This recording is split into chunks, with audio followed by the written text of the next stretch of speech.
Mamimayang magandang araw. So this is for you at sa lahat ng manunood ng video na ito. So ito ang mga ingredients sa 1 kg na chicken. Onion, coriander leaves, and tomato, ginger, and onion.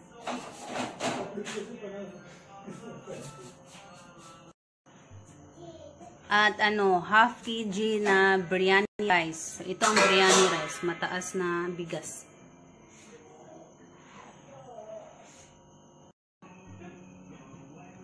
And then 1 kg chicken. Fresh chicken. So ito ay curd. So sa atin pala ito sa Pilipinas ay ito yung ginagawa na Yakult. So, pwede kayong gumamit ng Yakult.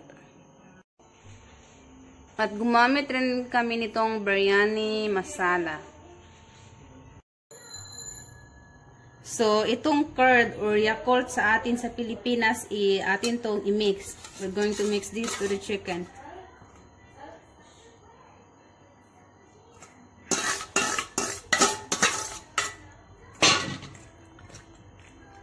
So, i-mix lang natin. Kung hindi kayo masilan, so kamayin.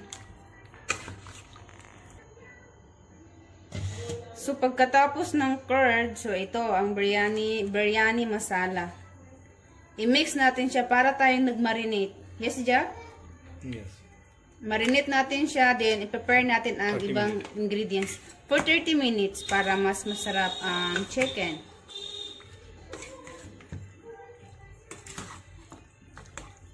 So, mas maganda kapag kinamay kayo talagang, or naka-hand gloves, make siya ng maigi. For 30 minutes, good for 30 minutes ito. So, ito na siya. So, muna natin ito. Lagyan ng cover at hintayin natin ang 30 minutes bago lutuin. So, ngayon ito, ipe-prepare ko to para i-mix natin dito.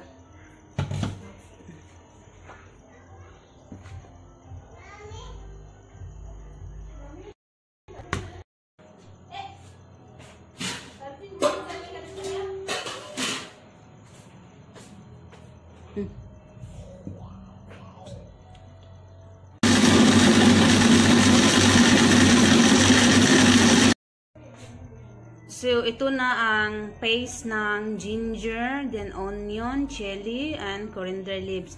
So, i-separate natin ang tomato. So, ito ang tomato. So, i-mixin natin ito, gawin natin paste.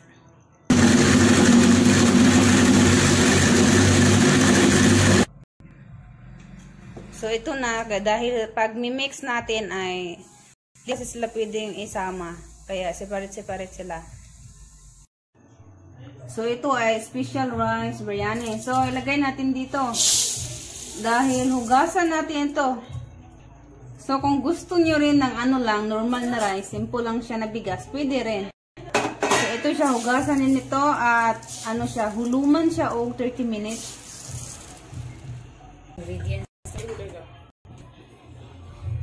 So, ito yung naunang paste natin. So, lutuin muna natin ito. Bago i-mix ang tomato. So, kailangan itong lutuin. Takpan muna ito para siya madaling maluto. So, we'll just cover for 5 minutes para lutong-luto talaga siya.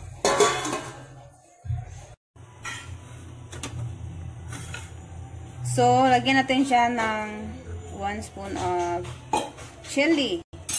And then the turmeric or dulaw sa atin sa Pilipinas. And then, mag-add din tayo ng homemade masala. So, si Mama gumawa nito. And then, the custard meaty. Ano to siya? Mga dahon-dahon to siya.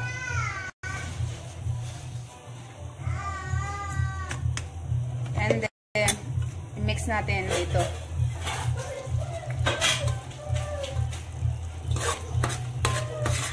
So, kaya ito ang reason nagiging ano, may kulay ang mga pagkain ng mga Indians just because of the masala na inihalo-halo, kaya nagkaroon ng kulay ang mga pagkain.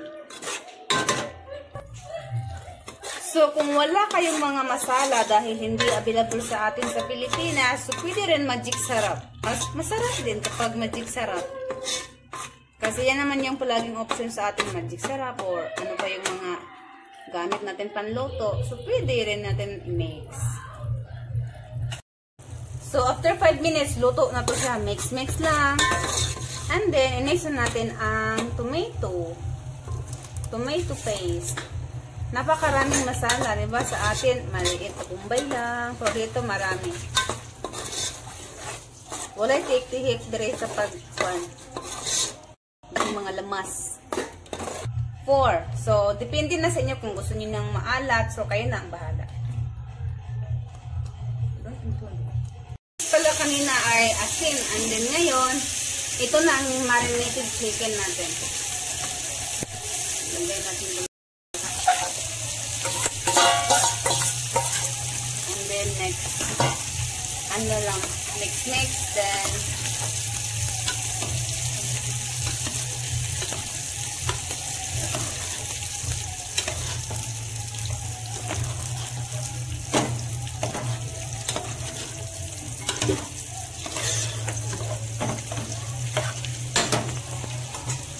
how many minutes? Let this boil first.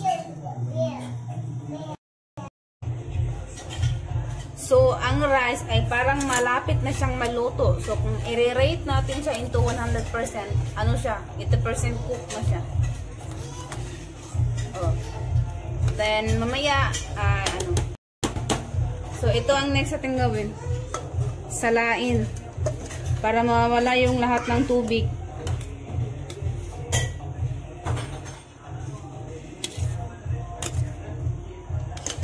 Salain siya.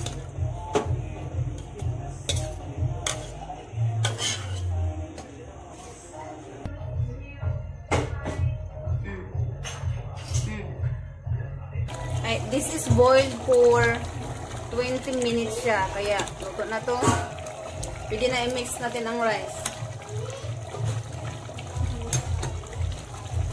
So, just mix it slowly.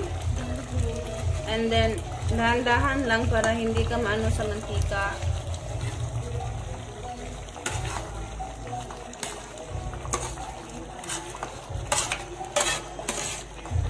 Just little pan.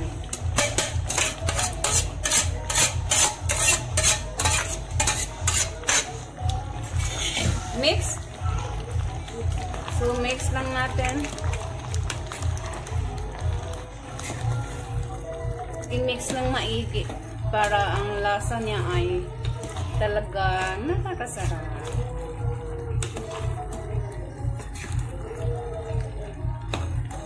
So, ito pala, nagluto kami ngayon.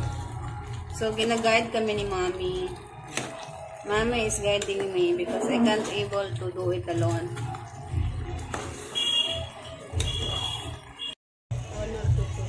So, ito ay nag-additional tayo ng butter para mas maging masarap.